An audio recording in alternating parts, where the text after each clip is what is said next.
Beragam kebijakan pelonggaran pembatasan dikeluarkan pemerintah dalam beberapa hari terakhir.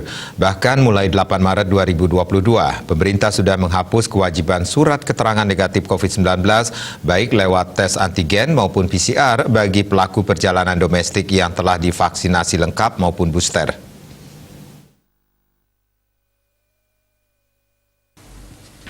Juru bicara pemerintah untuk penanganan COVID-19 Profesor Wiku Adhisa Smito dalam keterangannya mengungkapkan perkembangan COVID-19 di Indonesia menunjukkan kondisi yang juga dialami sebagian besar negara di dunia.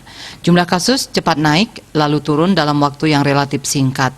Di Indonesia saat ini kasus positif terus menurun setelah melewati puncak gelombang akibat varian Omikron sejak 20 Februari 2022. Ia menegaskan bahwa perkembangan terkait COVID-19 menjadi pertimbangan pemerintah untuk menilai kesiapan Indonesia menuju transisi dan adaptasi kegiatan masyarakat. Kesiagaan menuju periode transisi dan adaptasi terus ditingkatkan dengan menambah jumlah tempat tidur.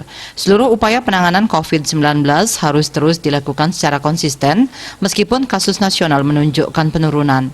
Profesor Wiku menekankan dalam upaya adaptasi penanganan COVID-19 di Indonesia, pihaknya tidak menoleransi kasus kematian sedikit pun. Kasus positif, baik tanpa gejala ataupun gejala ringan, segera direspon dengan pemeriksaan medis untuk mencegah kejadian perburukan klinis hingga kematian.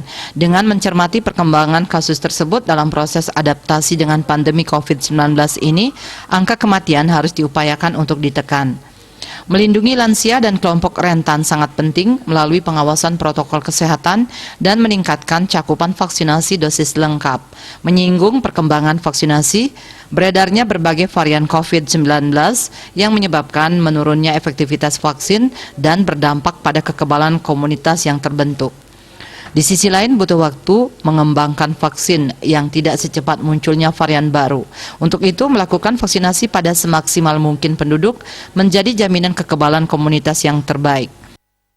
Selain itu, ketaatan terhadap protokol kesehatan yang dinilai mengendor harus diketatkan kembali. Bali Pos melaporkan.